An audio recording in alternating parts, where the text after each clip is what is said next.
This is The Wheel Weaves, a Wheel of Time podcast with no spoilers. Welcome, listeners. I'm your host, Dani, and I'm the first-time reader who's going through this 15-book series chapter by chapter. As always, there's no spoilers past the chapter we are covering, and that means it's totally safe for first-time readers. I'm joined by my co-host, Brett, who's a longtime fan of the series, and he's acting as my tour guide on this journey. We also want to acknowledge our executive producers, Brandy and Aaron Kirkwood.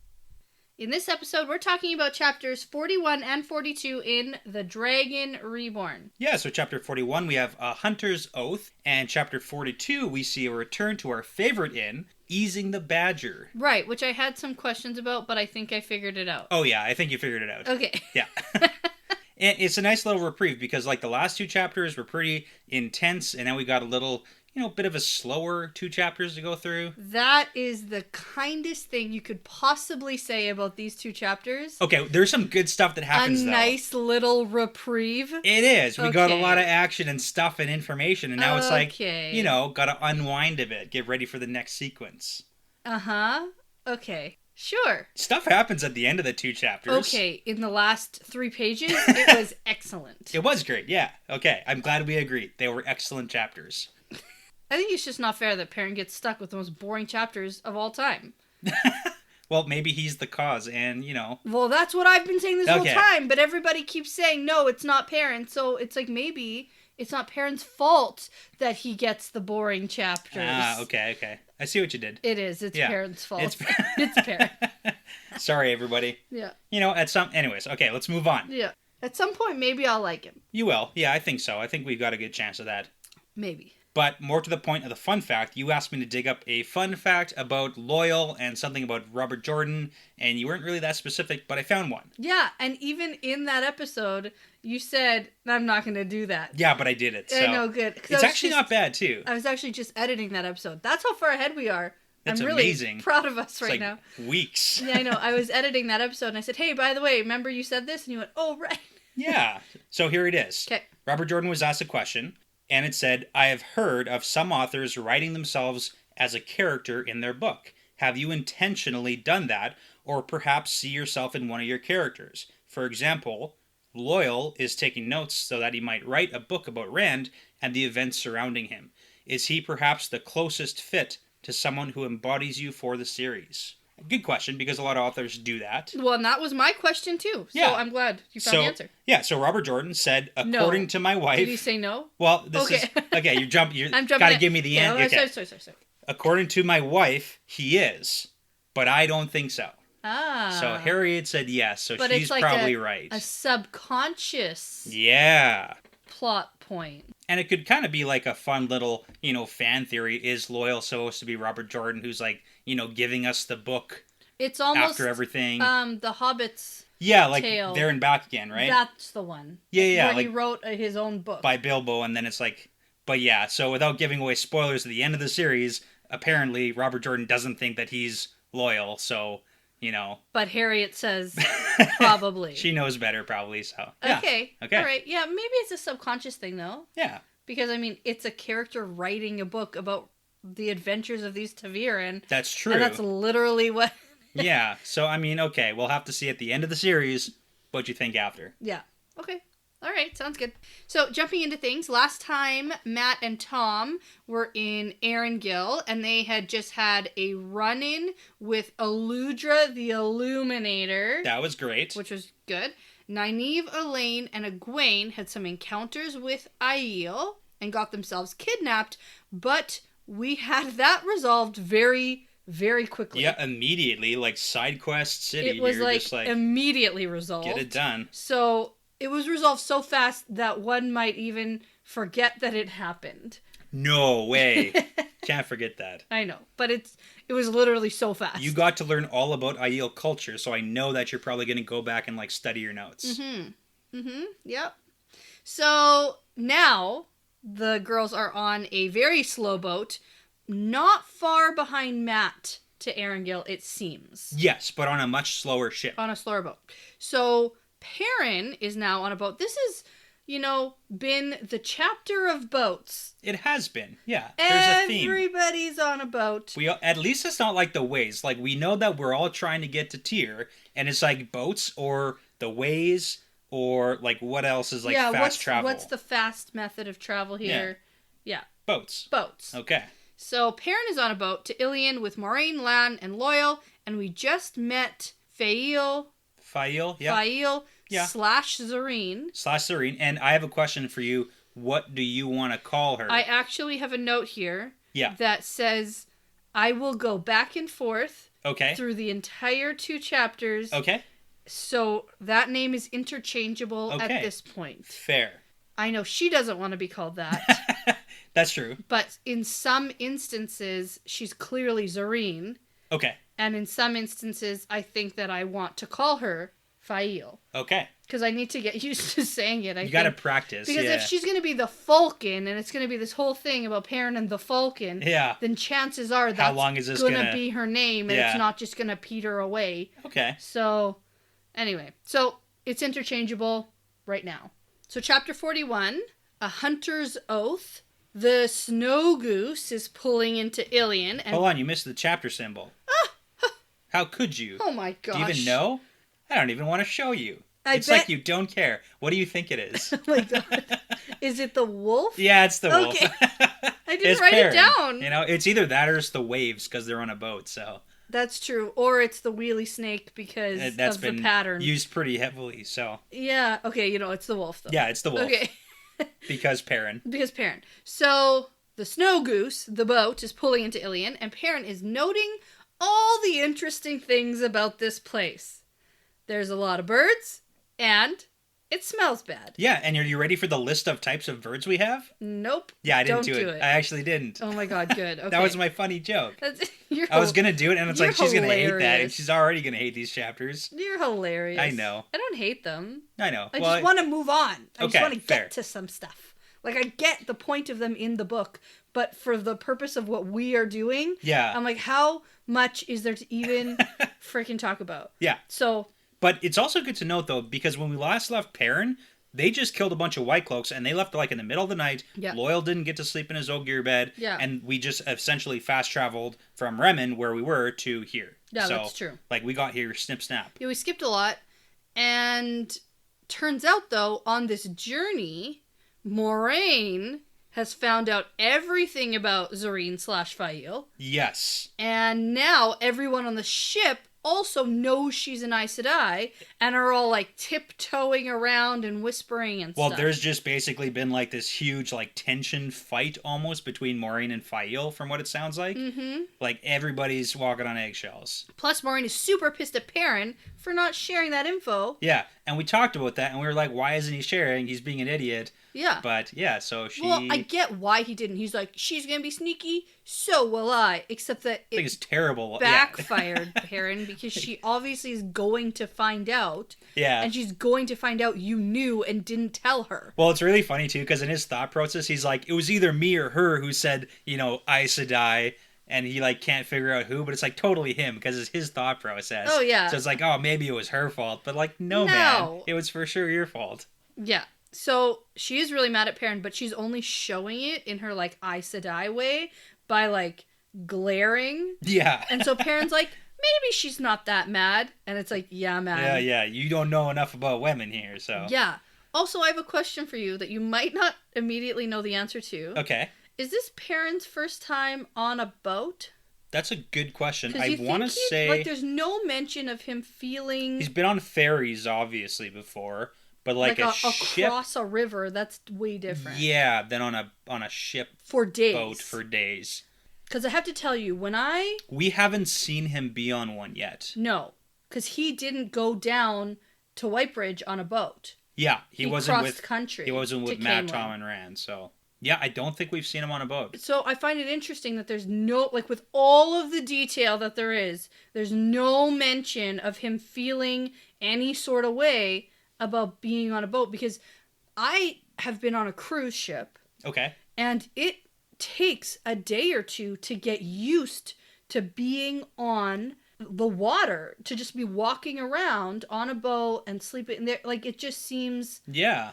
And that's a huge, stable ship. Yeah, that's a good point. This is like a little river craft. Maybe he's just like way too hung up on this whole Fael thing, so... I don't know. He's distracted. For all of the realism Yeah. that Robert Jordan imparts and all of the description, Okay. it just eluded me. I'm trying to find things to talk about in this Yeah, chapter. yeah. No, I get it. And I get it. that's a point I'm That's making. a point. That's a good point. Okay. Thanks. Let's continue now. Okay. Maybe someone can help us. Like, if there's an instance we've seen of him on a boat. But I can't think of anything. He hasn't been. And Yeah. even if you've been on a boat before, Yeah. but he hasn't, I don't think. Yeah, I can't see in Emmons Field, like, why he would ever be on a... Yeah, no. Since Ship. we've met him, Yeah. no way he's been on Yeah. a boat. Okay. We haven't seen it. Okay. So, Perrin notes how hot and humid this place is, Yeah. which is interesting. Lots of water. Lots of water. And Lan thinks that this whole thing is just hilarious. This is actually a funny thing that kind of happens here. Yeah.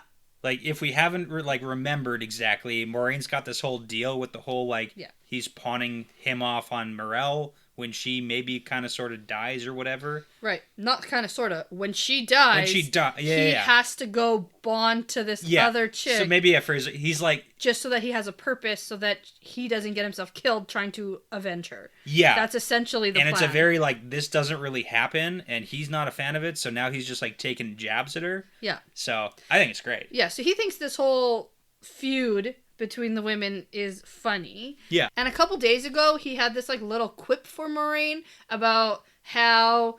if he's gonna be sent to this Morel, then he'd better learn to laugh at jokes, because she's hilarious, apparently. Yeah, she tells jokes to her warders. And Yeah. if I'm gonna be her warder, then I have to laugh at her jokes. Yeah, and so then we get some description of all the buildings in Ilion, and how it's big enough to keep the wolves away. Yes. And so Perrin cautiously reaches out and feels nothing, but thinks that it's an empty feeling. Yeah. Huh. He's very back and forth on this. Kind of back and forth. But, Well, he has his subconscious thoughts about everything. Yeah. Which is, the emptiness, and he's looking for the wolves, and he has this sort of pull to them, but then he has his sort of... No, block it out. Yeah. Yeah. Because we also get that on this journey, he's had some other dreams, but he thinks that they're just, dreams of his own.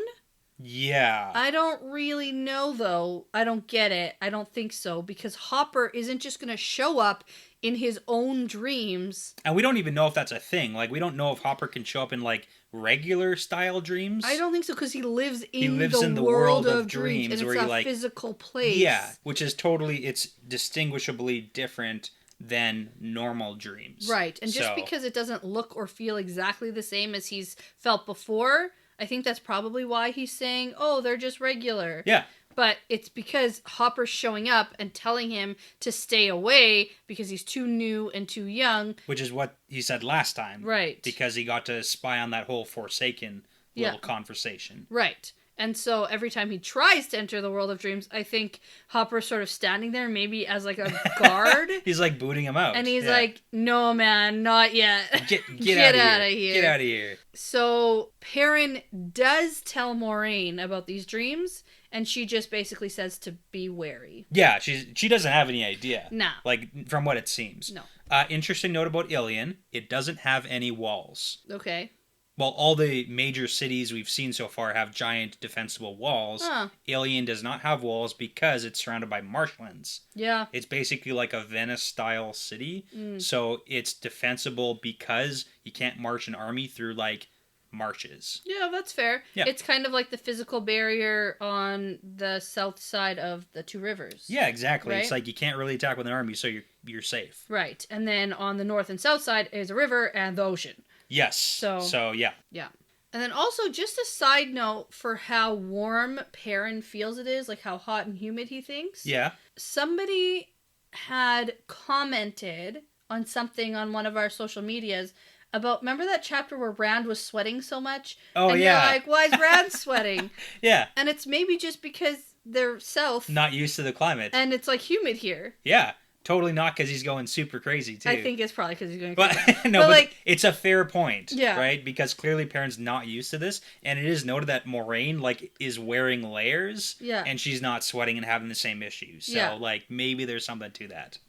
Maybe. Maybe. But it's just something else to talk about. Okay, so they're about to head onto the docks, and then Loyal shows up, and he's like, "Oh my god, guys, I didn't even realize that we arrived." So, like... He's been hiding under deck for, like, days, probably. It's just, like, reminds me of the whole leaving him behind on the horse situation. And it's like, Loyal, you gotta keep your head up, man, because nobody's looking out for you. Yeah, he will They're get all left behind. leaving, and maybe Perrin would be like, "Hey, where's Loyal?" Don't we need him? But Perrin isn't risking leaving Lan and Moraine to go back and get Loyal. Yeah. That was obvious on the horses. That was. So also because he's probably annoyed by Loyal, so... He's annoying you know, a little bit. Okay.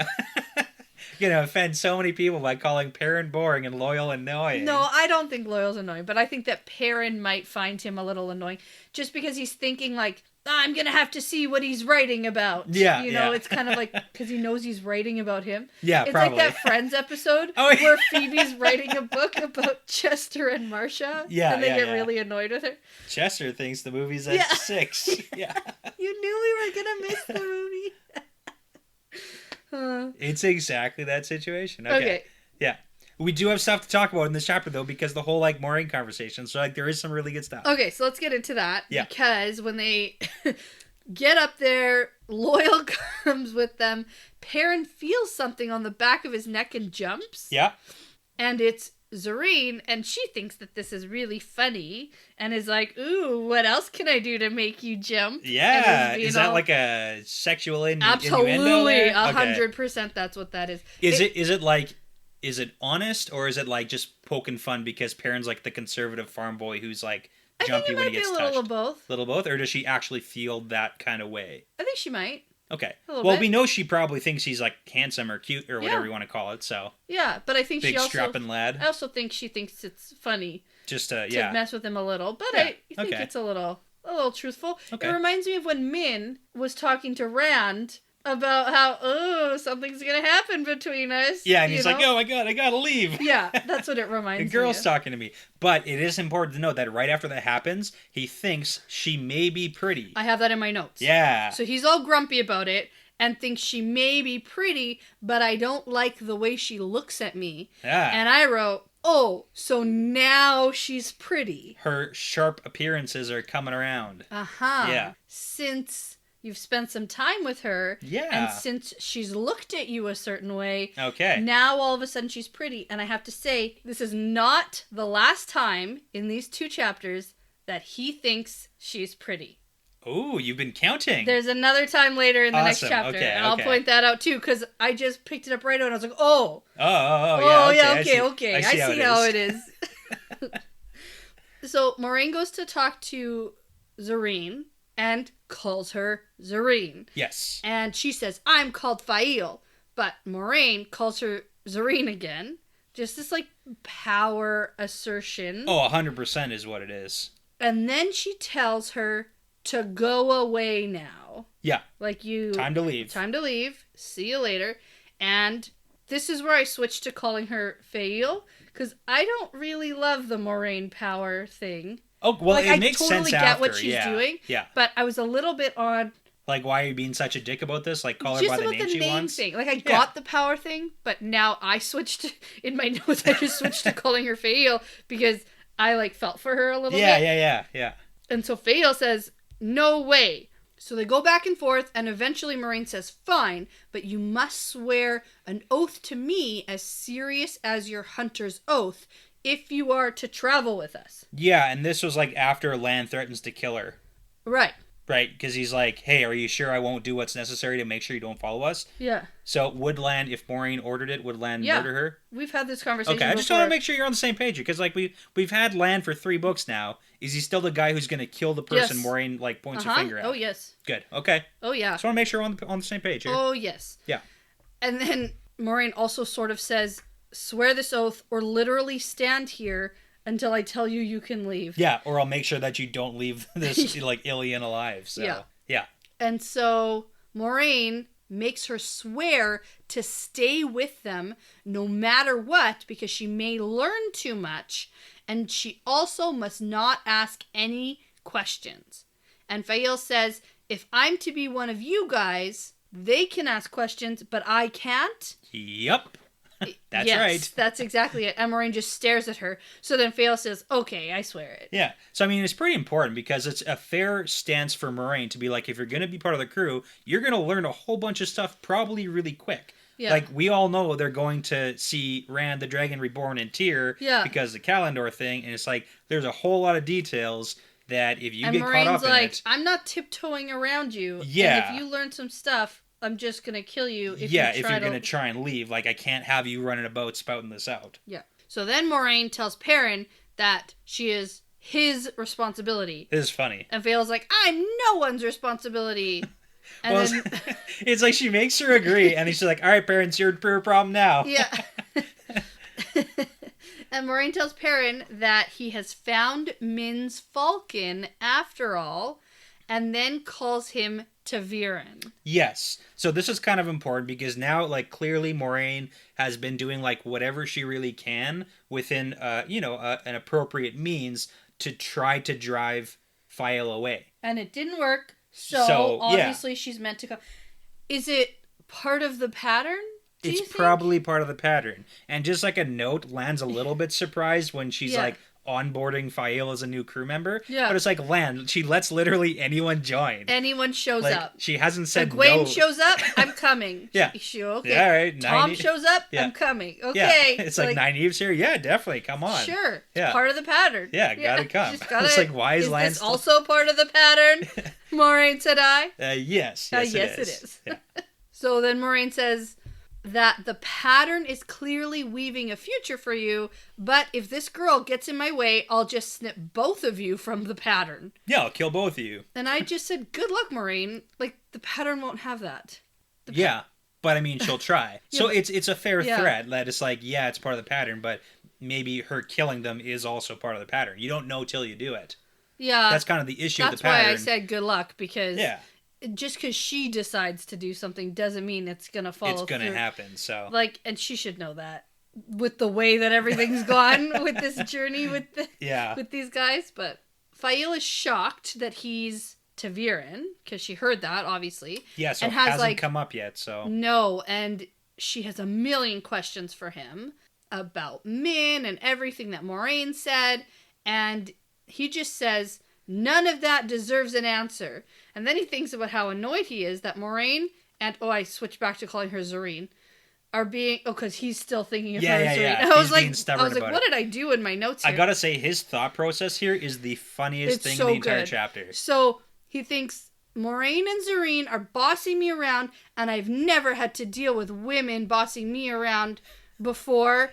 And then he thinks about literally every woman he's ever known. Except Nynaeve. And, Mr. Sluhan. And Egwene. And Mr. Salvir. And the Women's Circle. It's everyone always woman. Does. And someone already had this thought. Someone already had this realization. Either Rand or Matt. I think it was Matt. My heart's telling me Matt. I don't know why. That doesn't make sense because we didn't really get a Matt perspective. Okay. Until this book, and I have a feeling it was a different book. Could have been Rand. I'm trying to think of when... I know, it's such a minor detail, but it's like literally the exact same thought process. It sounds like something, maybe like right after Matt got healed. No, I think that Rand had this like similar realization about like Egwene and Nynaeve and Moraine telling him all these things to do. Oh yeah, okay. And then he's like, okay. No one ever told me what to do before. Maybe someone can fact check that one for us. Yeah. I mean, like, you could. I could too, but But either way, yes. This is a thought that's happened before. That is good. And it's funny. So we just need a third of them to think the same thing then. Yeah. If two have now, the third one has to come. At some point, yeah. And then we'll figure that out. Yeah. Process of elimination. We'll figure it out. Yeah. So Perrin is annoyed, and he picks Zareen up and puts her on his horse, and then says, call me Perrin. Which is like super hypocritical. Yeah. Like, and hey man. She's like, well, call me Fael. And then she calls him Shaggy Hair. Yeah. Yeah. Because he's annoyed with all these, like, nickety names. Yeah. But it's like, you got to start the process, man. Like, if you want her to call you Perrin, you got to call her Fael, the name she wants. Yeah. So. That's how this works. That is how this works. And that's the end of that riveting chapter. Hey, it was like a transitional chapter. We need them. It was fine. Yeah. Okay. I'm just saying. I'm just being snarky. Okay, let's talk about chapter 42 because it's way better. Let's go. Okay. So... It's called Easing the Badger. It is.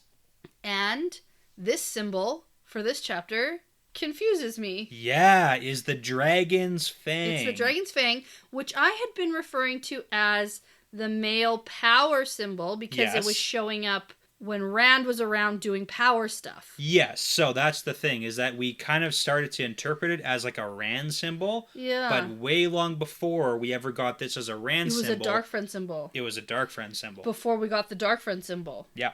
Remember the symbol that I dubbed the dark friend symbol? I do, like the two faces. Yeah. Yeah.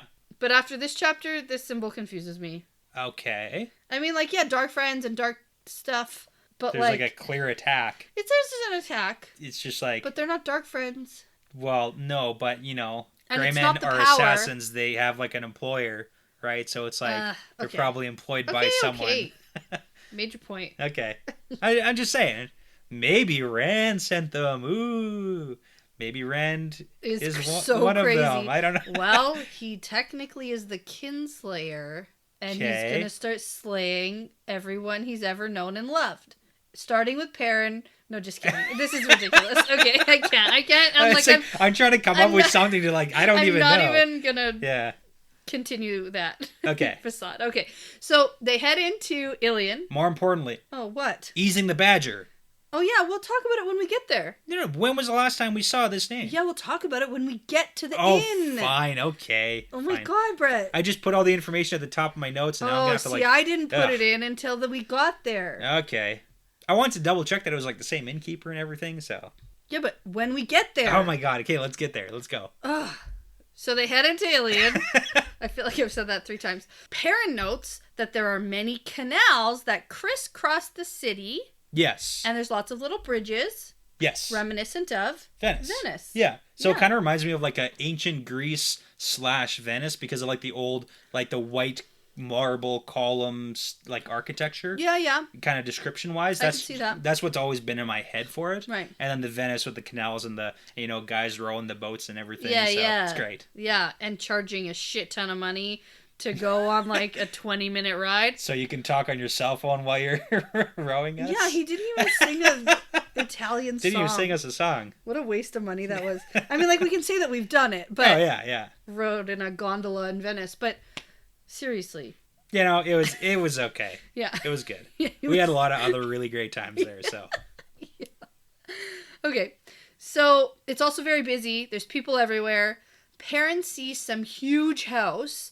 And then Fael tells him about the king's palace and the great hall. Okay, it's not a house, it's a palace. Yeah, a huge house. Yeah, that huge house that the queen lives in. It's got like 6 bedrooms or something. It's a palace. It's a royal palace. Okay, mansion? It's a palace. Okay. Oh, my. I didn't expect you to describe that as a house. Yeah, it's oversized house. I don't know. Anyway, I want to get to this whole Council of 9 and the king's rivalry. Okay, let's do that. Because that's way more important than what I call this building. Are you going to tell me about it, or...? No, I thought you were going to talk about it. No. Okay. I need information from you. Oh, well, it's really simple. So basically, when the first king of Ilion was building his palace, there's a king and there's a council of 9. So it's like, competitive ruling, right? Basically. Is it so like it's like having a king and also having government? Exactly, right? Okay. So it's like, it's not just like ultimate authority for just one necessarily. But the king said you can have, a big house, but it just can't be bigger than my house. So they built the same sized house, just 2 feet smaller in all dimensions. Uh-huh. So it's just basically like identical. Yes. And then the middle is the square of Tamaz, which is where the hunters take the hunter's oath. Yeah. Gotcha.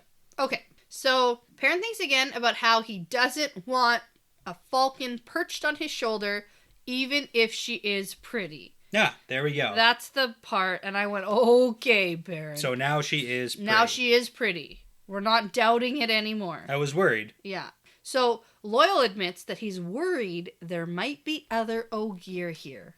Yeah, just like in Kyrian. Just like that. And I just put, oh yeah, Loyal is supposed to be going home now. He's a runaway. He was supposed to go after the whole Falma stuff. Was he? Yeah, because remember they went to the steading And he was worried that he was going to get shipped back to... Oh, yeah, and they're like, after you're done, and they're go like, home. okay, we understand that you need him for the ways, Yeah. so he can go with you, but... I don't know if there was any agreement to go home after. It was! I don't Yeah, know it was! We talked about it! It was like more of a suggestion. No. It was like, you must send him back after he's done. And, Okay. And Moraine was like, yeah, totally. Well, he's not done.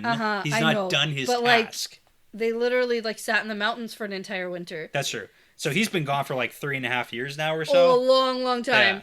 And so that's funny that he's supposed to go home. And Yeah, now it's yeah. even worse than before. So Perrin tries to calm Loyal down by saying that Moraine wouldn't let him go back yet. And Loyal says, yeah, maybe she'll need me to travel the ways again. It's like, what? And I went, dear God, no. But you were so against this in the beginning, and I you're know. like, so I don't have to go home. yeah. Like, what? Yeah, because that's the only reason, basically. Well, you know what he's They afraid had- of is when he goes home, his mother's going to marry him off. Yeah. And then he'll never get to leave again. Never. Yeah. Yeah, he doesn't want to he doesn't want to settle down yet. No, you know. Although maybe if he gets another look at Edith. Yeah, Aerith. Aerith. Whatever. Pretty close, yeah. I mean, pretty good guess, considering we met her once. I know, I just guessed. Okay, so Fael hears this about the whole ways business. Yeah. But doesn't say anything. Ears are perking up. She's Which- listening. Yeah, but that doesn't really seem like her. She's like someone who says something the second that she thinks it. That's true. But anyway, so she doesn't say anything. Loyal says that he doesn't like this place. And Moraine goes to speak to Lan quietly, but Perrin picks up what she says. Ooh. And she agrees that there is something wrong in this city. Wow. So Moraine and Lan and Loyal feel it, and very soon Perrin does Perrin too. will smell it. But what happens first? Well, Perrin looks around and sees at least 1 in 5 people with a look on their face of hatred and anger. What happens before that to Perrin? I don't know. He felt an itch between his shoulders. Oh. Yeah. Oh. Okay. Yeah. Well, knowing what happens at the end of this chapter, Uh-huh. right? Yep. He was feeling some kind of way back in Remen, too. Yep. Uh-huh. A fighting itch. Not that kind of itch. Okay. He's picking up on there's some kind of evil around, too. Okay. Yeah. Yep, he is. Okay. Okay. Do you not get that No, at all? not at all. I'm just playing along. Okay. I just keep on thinking you're going to explain it. And then That's all there is. It's probably him getting some sort of third sense about it, or sixth sense about it, or whatever you want to call it. I don't know why I said third, Third but sense. Yeah, it's Third it's his itchiness. You get your eyes, your ears, your itchiness. That's number 3. Number 4 would be your touch. Okay. Yeah. All right. Okay. But it's that's the little clue that I Perrin's thought picking up he on had stuff. an itch because... Files Fael not was tickling staring him or something? Well, no, because in Remen, he had it when she was staring at him, I thought. Yeah, that's true. Well, we think it is. Oh, I don't know. Speculation. Ooh, okay, whatever. All right. Moving on. One day we'll find out what this was, and you can point it out. Probably to me. not. Okay. So Fael asks him, what's wrong? You're tensing. And he tells her that something is wrong here. So they reach an inn, and there are boys waiting to take their horses outside. And one asks Loyal if he's no gear. And I just put this in because the little boy, I think of him as a little boy. He's probably a teenager. Yeah. And he says, I did think you did be. It makes sense. And I like that even the kids have this pirate accent. Yeah, so it's the Ilianer It is. accent. It's the way they speak. It's great. So this inn is called Easing the Badger. Okay, let's talk about and it. I wrote ... Damen ? Yes. Probably because we've only been in Ilion one other time. Yes. It's unlikely that there's another inn elsewhere also called Easing the Badger. That's true. And Damen was the only character we saw at an inn in Ilion. And what happened in that inn? He got the fake / maybe real letter, Yeah. and he took off in the other direction. Exactly. Those shady guys were like, you got to go to Mayenne. Yes. And he's like, okay. And then he doesn't. And he goes he the other way doesn't. to Falma, which didn't necessarily turn out better for him. Because that's the whole Shanshan Well, that's thing. the last time we saw him. Well, he got taken. Well, we know that he sailed away from Falma. Yeah. So We'll see. we'll see if he's still alive or made it out of that war zone. Yeah. Okay. And the innkeeper's name was Nieta Sidoro. Okay. And it's still that person. Right. So, There is a lady in the common room singing as entertainment, but she is singing a very risque song and makes Perrin blush. Yes. So the whole funny speculation about easing the badger as a title and an inn name, it's not really like confirmed at all, but it's probably like a dirty phrase. Yeah. Because everything that's happening in this inn is like scandalous. Yeah. So you'd think that like there'd be like a warning sign. Like you kind of have to think of like easing the badger flashing in like, neon pink lights or something like that. Oh, yeah? To like warn people of what they're getting into. It's not confirmed, but that's the fan theory. Uh-huh. Yeah. All right. There's no official like... I know people have a lot of theories on what it is, but we're not going to get into that. No, that's for a different type of podcast, I think. So the innkeeper comes over and calls Moraine Mistress Mary? Yeah, Mari? Different fake name. Different fake name. And the innkeeper is surprised to see her here. And she asks if her pigeons have arrived safely. And Moraine says, oh, I'm sure they have. Yeah. So, interesting, this lady is sending messages for Moraine. Yeah, probably to the tower, which would make sense as that's like her home base, but she hasn't been there. Right. So. Yeah. So, Moraine also mentions that it's quite a bit louder in here than the last time. And Neda? Yeah. Okay. Yeah, just go with it. Okay. Says that there have been fights in here, and so she hired this singer to keep people entertained. Yes, makes sense. So Moraine asks if anything has happened here to make people more irritable, and Nieda says, no, not really. It's just been a really cold winter. Almost makes me believe in that freezing rain falling from the sky. Yeah, this is awesome. And Perrin is just sweating his balls off, thinking that this is like the most tropical warm weather he's ever felt. And she's like talking about not believing in snow. Like not thinking, well, and also thinking that this weather is cold. Yeah. Because like they almost got ice in their water at some point. Almost. So yeah, so they don't believe in snow, but we also know that like alieners don't believe in like fades and trollocs and all that stuff that they'd never seen before. Yeah. You missed a really funny line where Zareen fisted Perrin. Oh my. Just so you know. Yikes. Made him grunt. Oh gosh. I skim over that crap now. Yeah. It's so much. Like the amount of times Perrin has fingered his axe. Yeah. Like it's just enough. It's pretty great. I don't know. I just glaze over it. Like, I actually didn't even read that. So, great. It's good.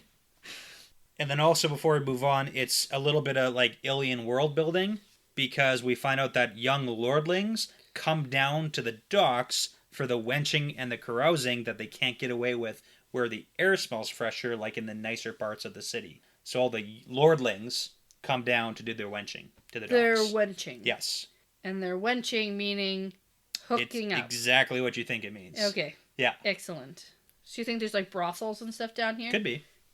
Okay. We actually haven't seen officially any. No. So some kind of something equivalent. Gotcha. Okay. Yeah. All right. So Moraine gets out of this innkeeper that something weird has happened because some guy, Lord Brand. Yes.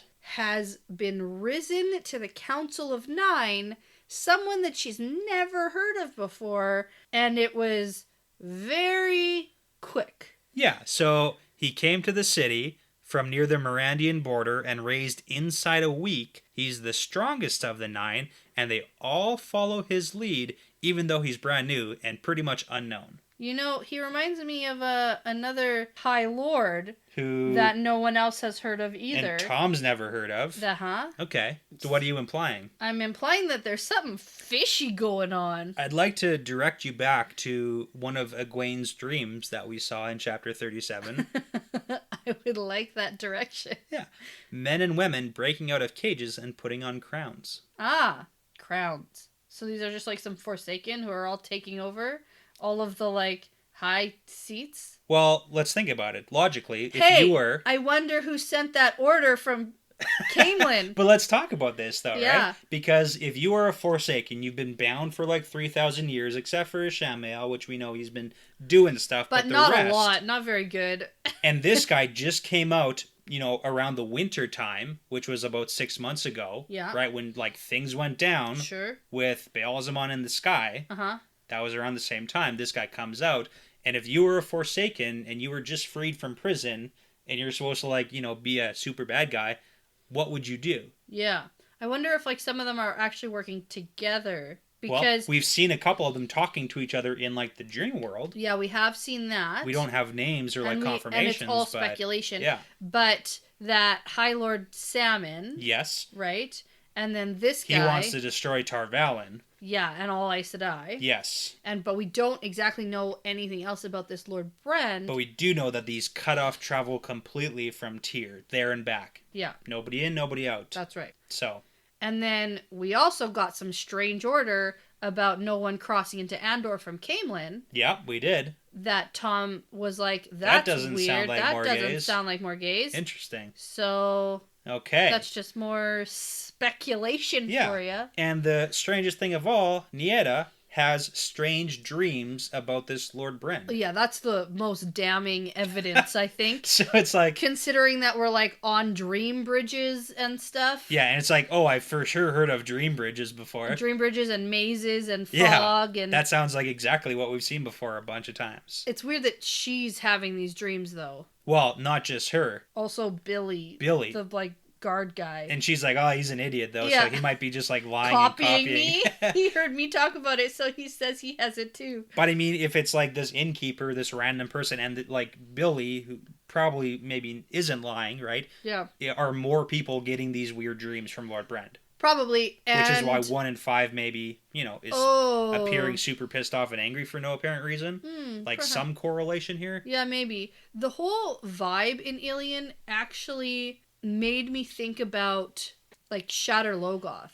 What was it called before? Eridol. Yes. That's what it reminds me of. Because it's sounding like people are getting angry and resentful and... Yeah, so maybe it's not a Forsaken thing. Maybe it's Ordeath has moved on from Pedron Nile and is now into the next location. Because he's gone from, like, Falma with the Shanshin. He's scooped on down to and we don't know where he is at all. It's just, and I actually don't know about that at all. Do you want to see a map of where the places are? So, Falma on the west coast, this is where he was. Yeah. He went on down to Amadicia, and I'm just saying, next on the route is Ilion. Perhaps. I mean, he kind of skipped Altara, but, I'm just saying, it's not a bad speculation that, Ordeath, Mordeth, Padan Fane, causing people to be super suspicious about It's stuff. not a bad speculation, but I don't know. It's not, like, it's what it reminds me of. Sure. But I'm not quite sold. There? Okay. But hey, put your, warnings on. So. Yeah. Are you impressed I made that connection? That was great. Yeah. I'm very impressive. So, back to what's going on here, though. I'm the most humble. I'm the most humble. So, Perrin notes that Moiraine is, like, super shaken by this news, which is why it leads me to think it's Forsaken stuff. Okay. And, like, Moiraine is almost scared. Because she recently just learned about Lanfear being in Perrin's dreams. Yes, and she was scared of that. And she was, like, scared of that. Okay. So, that's why I think it's Forsaken stuff. But Moiraine asks for, like, their rooms, and then asks what ships are sailing for Tyr, and then this is where we find out that none ships are sailing. Not even one ship, it's none ships. None ships. So, and that's actually been for about a month now. It is forbidden. Yes. And there's not even, like, sea folk around. Yeah, because they probably wouldn't listen to the orders because they kind of do their own thing. But they're just not coming in anymore. Yeah. And then bigger damning evidence that something bad is going on. There is all this talk about war with Tyr, but there's also word that the army and soldiers are going north to Mirandi. Strange. Strange, especially because we just saw Rand encounter some strange type, maybe soldier people. Definitely. Going north to Mirandi. Yes. So. Good thing he murdered them all. Excellent thing he did that. Okay. Except don't play with their corpses. Well, it's also like, hey, if you're talking about war with Tyr and you're cutting off trade, why are your soldiers going north to Mirandi? Doesn't make sense. Something's not lining up here. Yeah. So. Unless everything is lining up. Unless everything. Let's talk about the Ogier. Okay. So. So before we get to the Ogier, though. Okay. Because Perrin gets to his room and sort of like hangs his stuff up, and he thinks about how he is not scared, not anxious, not nervous, but excited. Ooh, and he recognizes the excitement. It's an excitement like a wolf gets before a fight. Ooh, so he like... And then he's feels... like, oh shit, that's not great. I wish I was scared. Yeah, well, the reason I kind of point out, like, even the itching stuff, it's like that whole internalization of his feelings. Yeah. Like, it's all kind of coming out. Even though he doesn't really understand it, like, we're getting hints about all of it. Yeah. It's kind of like when his senses were getting way better. We got, like, hints that he could see a little bit better in the dark. That's he could see when Egwene was stumbling. And he can smell better. He can smell better. Like, so it's like a little leveling up of his abilities. Okay. So now Perrin heads down for dinner, meets up with Loyal, and then we get all this information about Ogier. Because all inns in Ilion have an Ogier room, and apparently it's lucky to have an Ogier stay at the inn with them. Yeah. So there are no Ogier here in the city anymore. They all left during the winter without even completing their work, and that's super weird. And Loyal does not have a good feeling about this place. Yeah, and it's not that they weren't paid like in Kyrian when like they weren't getting paid, so they left. Took off. Yep. Here they were getting paid, but they left in the middle of the night, sometime in the wintertime, and who happened to show up right in the middle of winter? I don't know, some scary guy who's just got risen to being Lord Brend. So it kind of makes sense that they sense something. Because Loyal clearly senses this. Because Moraine shows up and says, Ogier are sensitive to certain things, ... Yeah. Yeah. So it's like, what are those sensitive things? Right. I don't know. Evil stuff. Evil stuffs. Yeah. Yeah. So Moraine and Lan are looking worried. And then, I said Zareen this time. Yeah, picks up on it and says, what's going on? And Moraine says, no questions. And then all of a sudden, Perrin gets to that smell of wrongness. Okay, but you missed a really funny line from Moraine. Oh. Yeah, because she's like, I hate fish. And then Moraine's got to kill the mood. And she's like, you choose to travel with us, so tonight you eat fish, tomorrow you might die. Yeah. It's like, okay. So dramatic. Yeah. It's like, really? Mm-hmm. Like, go to a 10 right at the beginning here. Yeah. So, yeah. Yeah. Well, it just shuts her up. It's like, don't argue. Don't complain about the food. Eat your fish. Yeah, eat your damn fish. Okay, so Perrin gets his smell of wrongness, like that he has smelled before. Yes. 2 places. Yep. And then he looks around the common room. Yes. And Perrin sees 6 ordinary men.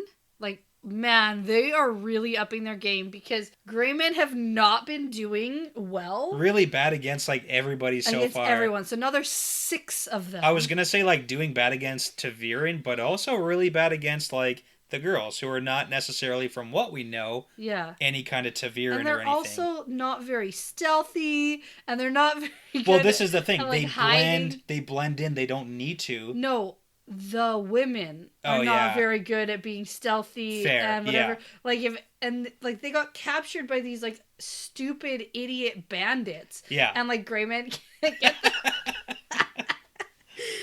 Okay, but so these 6 ordinary men are walking across the room towards them, and then all of a sudden they have knives in their hand, and Perrin yells out, "They have knives!" Yeah, so I mean, it's really well written. I love the whole Grey Man thing because it's like they're so ordinary, they're somehow hidden from normal people recognizing them. Yep. And anyone who notices them has to get like lucky.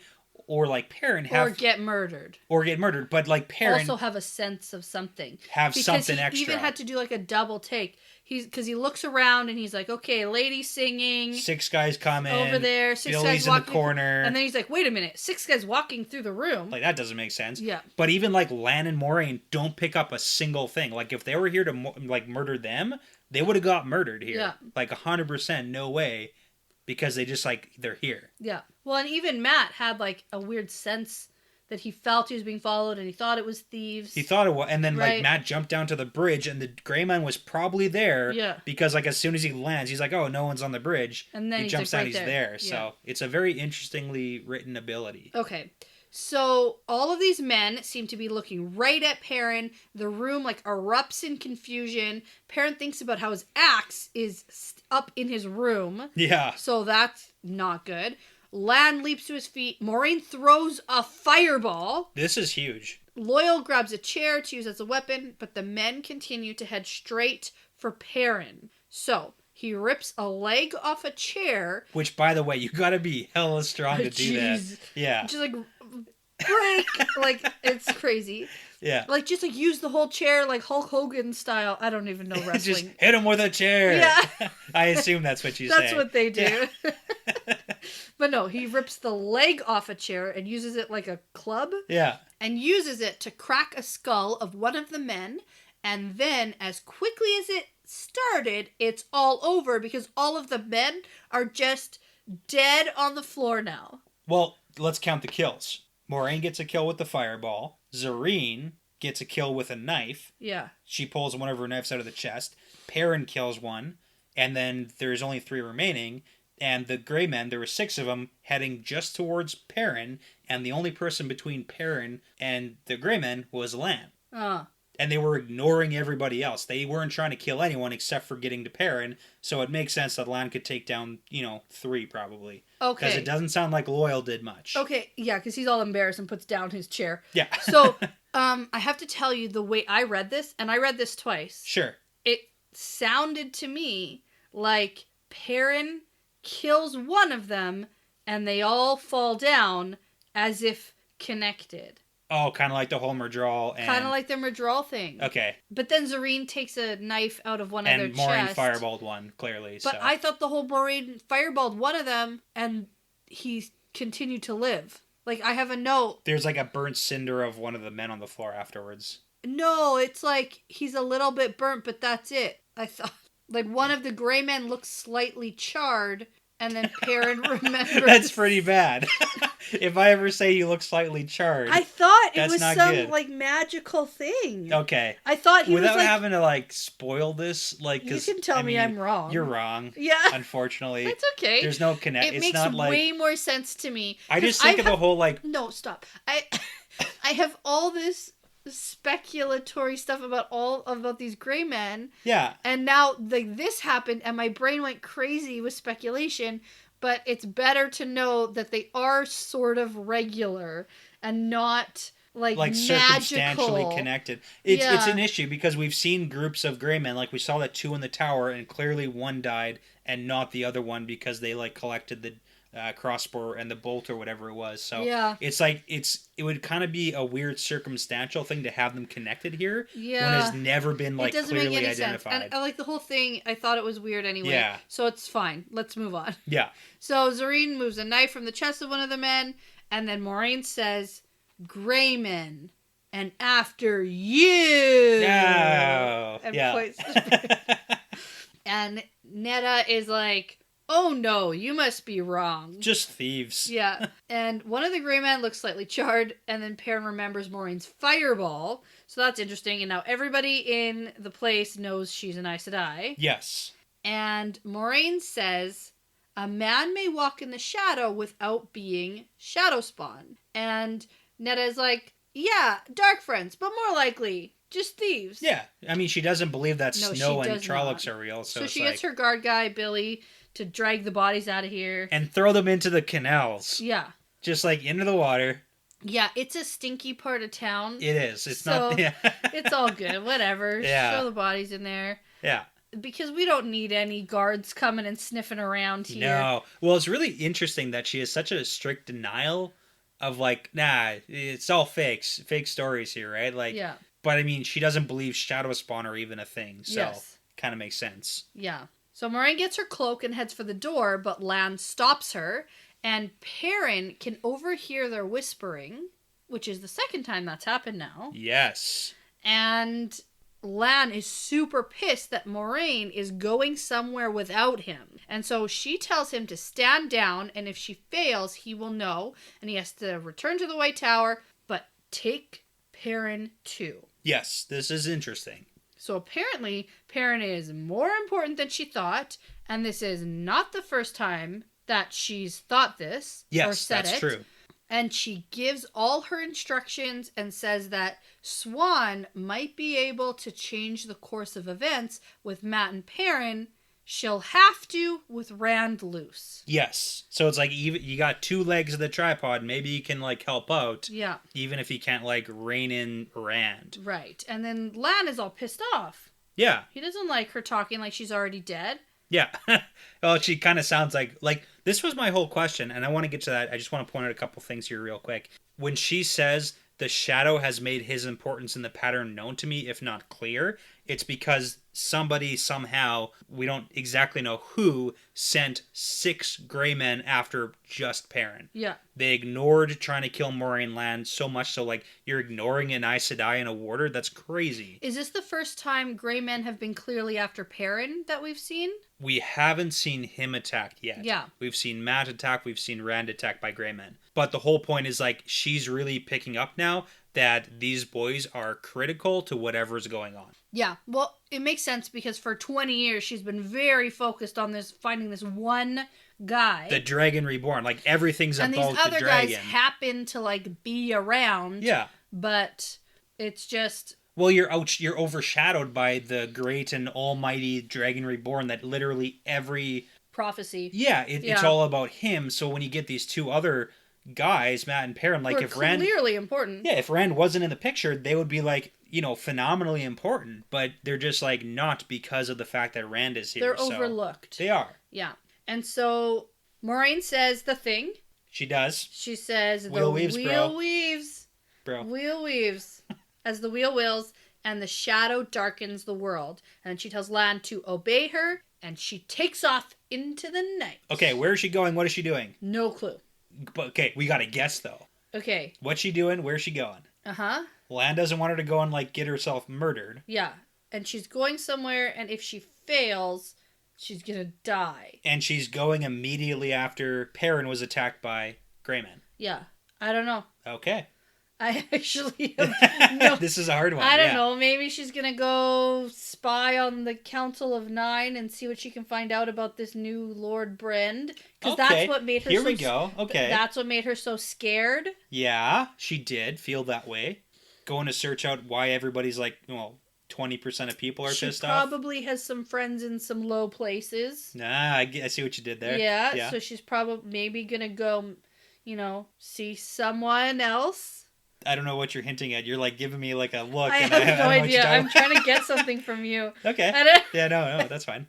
No. Well, it's funny because she's like, I can go some places you can't. Like, you can't come here. You can't come with me. Okay. Yeah. Yep. Perfect. All right. I gave it all away. But on a side note, I have a glossary definition for you. Already? Or what? Well, we missed it, and I want to go back to it. I didn't want to ruin the flow. Oh, okay. Yeah. All right. So it's time for glossary definitions with Brett. And just before we kind of get into that, I just got to preface it a little bit. I wasn't sure if I was going to give you this glossary definition, but in all fairness, it is in the glossary. And this is the first time we've heard it. Okay, go. So by rules, okay, go. We've got to do it. So the glossary definition is for Old Grim and the Wild Hunt. You probably skimmed over this entire paragraph. 100%. I don't even know what you're talking about. So way back after the Greymen attacked, way back when, like a page ago, when Nieda's like, oh, Greymen, they don't exist, they're probably thieves. She says, why, Mistress Mary, next you'll say you do believe in boggles and bugbears and fetches, and Old Grim riding with the black dogs in the Wild Hunt. So, first off, Fetch is a name for Myrddraal. Just like a little side name, if you want to know. Stop trying to make Fetch happen. It's not going to happen. It's like the only time we hear it. Yeah. Old Grim is the name for the Dark One.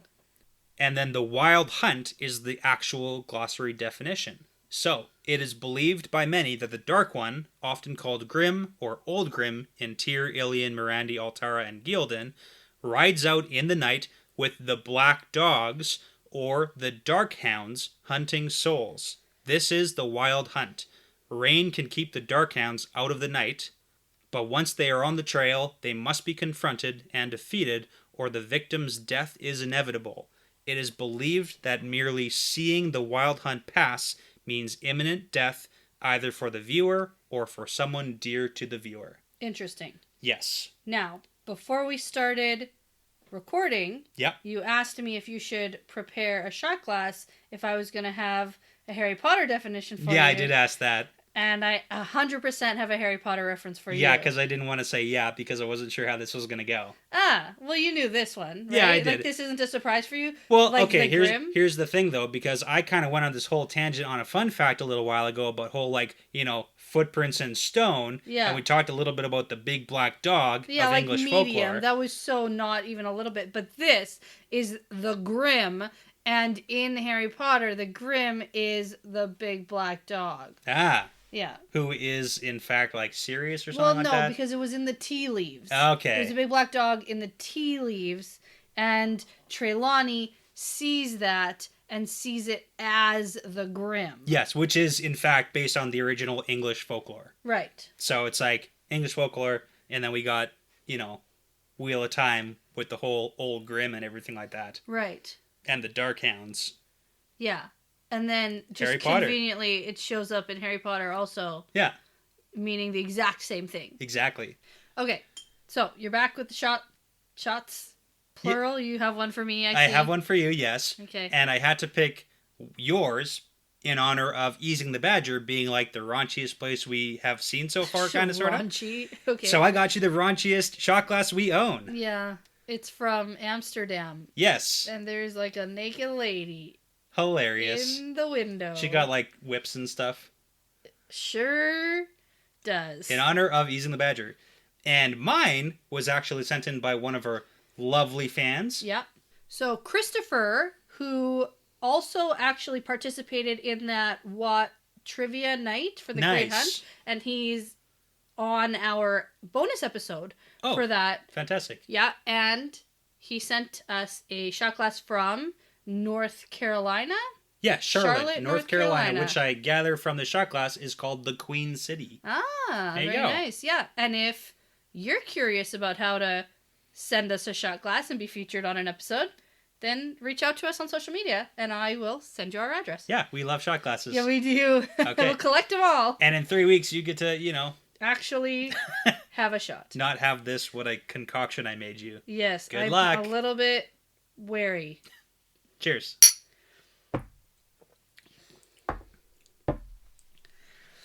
Ugh. It's not that bad, but it's just not... Like, I'd rather it just be liquor. Yeah, that's fair. Yeah.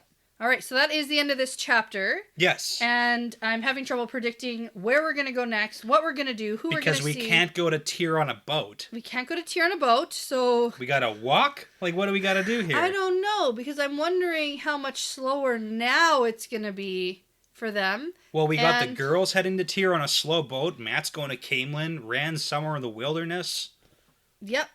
It's all, like, I guess we have a little bit of time to get to Tyr, but, like... Yeah. So... Min's, like, on her way to... Tarvalin? We hope. Yeah. Like, that's where we left her way back at, like, the start of the book. So, yeah. Okay, I'm going to read on. And I'm going to say that this is part of the pattern now. Yeah, it's part of the pattern.